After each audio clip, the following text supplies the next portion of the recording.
Welcome, जय हिंद प्यारे दोस्तों। फॉर्मेटिव स्टडी में आपका स्वागत है। आज इस वीडियो लेक्चर में हम संस्कृत के देखिए संभावित प्रश्न करेंगे। और इससे पहले वाली क्लास में देखिए हमने टोटल 50 प्रश्न सॉल्व किए थे। वो काफ़ी इंपॉर्टेंट क्वेश्चन थे। अगर आपने इससे पहले वाली क्लास नहीं देखी है तो प्लेलिस्ट बनी है, आप वहाँ से जाकर वो देख सकते हैं, ठीक है। क्योंकि उसमें जितने इंपॉर्टेंट क्वेश्चन हैं वो हम इससे पहले करवा चुके हैं, ठीक है। और उसी के आगे देखिए अब ये हम क्वेश्चन आपके लिए लेकर आए हैं। तो चलिए क्लास को स्टार्ट करते हैं बिना देरी के हुए। तो देखिए पहला क्वेश्चन है, नपुंसक लिंग किसे कहते हैं? ठीक है। ऐसे शब्द जो नर का और ना मादा का बोध कराते हैं नपुंसक लिंग कहलाते हैं। यानी जिन शब्दों से ना तो नर का बोध हो ना ही मादा का बोध हो, ठीक है, उसे क्या कहते हैं? नपुंसक लिंग। अगला क्वेश्चन है, वचन का अर्थ बताइए। यानी वचन का क्या अर्थ है? तो देखिए, संज्ञा एवं सर्वनाम की संख्या का बोध कराने वाले शब्द वचन कहलाते हैं। चलिए अगले प्रश्न पर आते हैं। संस्कृत भाषा में कितने वचन होते हैं? तो संस्कृत में देखिए 3 वचन होते हैं। एक वचन, द्विवचन, बहुवचन। क्वेश्चन नंबर 4 है, नीति वचन या सुभाषितानि सूक्तियों की हिंदी से संस्कृत बनाइए। यानी हिंदी दी हुई है, इसको आपको संस्कृत में बनाना है। तो देखिए, सत्य की ही जीत होती है, असत्य की नहीं। तो देखिए, सत्यमेव जयति नानृतम्। अगला है देखिए, सभी धन में विद्या धन श्रेष्ठ है। तो देखिए, विद्या धनम सर्वधनम प्रधानम। ठीक है। आचरण श्रेष्ठ धर्म है, आचरः परमो धर्मः। अगला क्वेश्चन देखिए, अनुवाद है फिर। तो देखिए, नदी कोस भर तक टेढ़ी है। ठीक है। तो क्रोशम कुटिला नदी। ठीक है। अगला है, लोभ मोह मनुष्य के शत्रु हैं। तो देखिए, लोभा मोहा चा मानवस्य शत्रु स्ता। चलिए अगले प्रश्न पर आते हैं। फिर देखिए अगला है, हिंदी से क्वेश्चन नंबर 6 है देखिए, इसमें संस्कृत वाक्यों का हिंदी में अनुवाद करना है। यानी अनुवाद कैसे करना है? हिंदी में। तो देखिए, सा निसर्गेण चंचला। तो देखिए, वह स्वभाव से चंचल है। और दूसरा है देखिए, सह पादेन खच्चर, वह पैर से लंगड़ा है। अगला प्रश्न है, निम्नलिखित नीतिपरक हिंदी वाक्यों का संस्कृत में अनुवाद कीजिए। तो देखिए, सज्जन पुरुषों की बात को मानना चाहिए। तो देखिए, कर्तव्यम हिसताम वचः। ठीक है। विद्या धर्म से ही शोभा देती है। तो विद्या धर्मेण शोभते। ठीक है। तो देखिए, कभी कभी अनुवाद देखिए हिंदी से संस्कृत में आता है और संस्कृत से हिंदी में भी आता है। ठीक है। तो आपको दोनों चीजें तैयार रखनी है। अगला है देखिए, क्वेश्चन नंबर 8 है, श्रीमद् भगवत गीता के निम्नलिखित हिंदी खंड का संस्कृत में अनुवाद कीजिए। तो देखिए, इसका उल्टा भी आ सकता है, ठीक है। तो ये ऐसा बहुत रेयर केस में आएगा कि इसका हिंदी दे दिया जाए और आपको संस्कृत में बनाना हो। ज्यादातर देखिए प्रश्न ऐसे पूछा जाएगा। ये देखिए जो आपका पूरा दिया होगा श्लोक, ठीक है, और इसका आपको हिंदी अर्थ बताना होगा। ठीक है। जैसे, नैनम छिदन्ति शस्त्राणि नैनम दहति पावकः ना चैनम क्लेदयन्त्यापो ना शोषयति मारुतः। ठीक है। इसका अर्थ क्या है?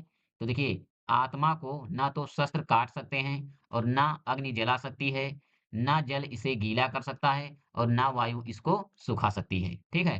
अर्थात यह सदा विकार रहित स्थिति में रहती है। ठीक है। अगला प्रश्न है, संस्कृत शिक्षण में प्रयुक्त कोई 3 उपकरणों के नाम लिखिए। तो देखिए, श्यामपट्ट, मॉडल या प्रतिरूप और चार्ट। क्वेश्चन नंबर 10 है, नकुला, कीरा, अवर्ण, लूता, असंदिका शब्दों में से किन्हीं 3 शब्दों का अर्थ लिखिए। तो देखिए, नकुला मीन्स होता है नेवला, कीरा मीन्स होता है तोता, और देखिए अश्वा मीन्स होता है घोड़ा, और लूता मीन्स मकड़ी या चींटी।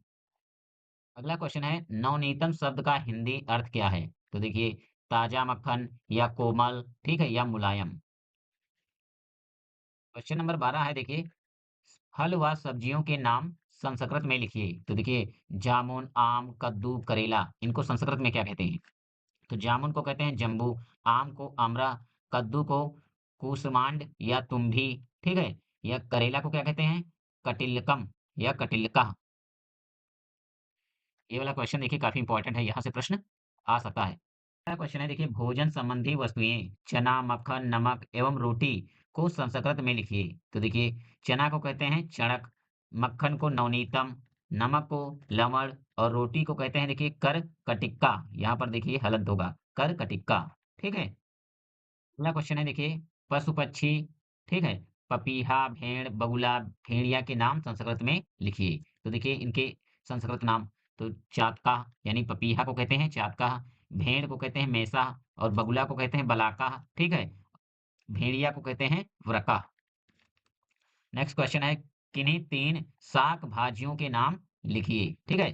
तो देखिए, कार्वेलम मीन्स होता है करेला, अलाऊ मीन्स होता है लौकी, पनस मीन्स होता है कटहल यानी पनसा, पनसा मीन्स होता है कटहल। अगला क्वेश्चन है, शरीर के विशिष्ट 4 अंगों के नाम संस्कृत में लिखिए। तो देखिए, गर्दन, गर्दन को संस्कृत में कहा जाता है ग्रीवा।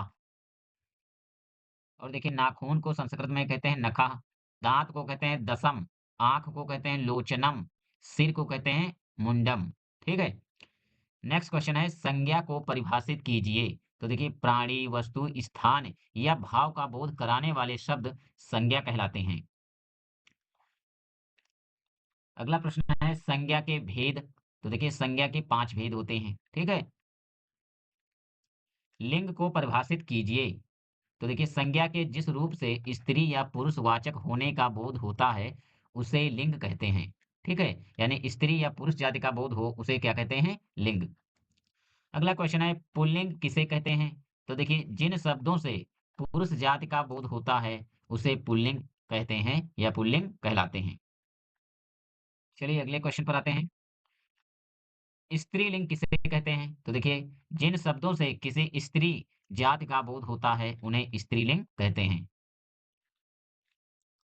फलेन शब्द का विभक्ति एवं वचन बताइए। तो देखिए, क्वेश्चन नंबर 22 है, फलेन शब्द का विभक्ति एवं वचन। तो तृतीया विभक्ति एक वचन। अगला प्रश्न है, राम शब्द का सप्तमी विभक्ति बहुवचन रूप लिखिए। तो देखिए, राम शब्द का सप्तमी विभक्ति बहुवचन रामेषु।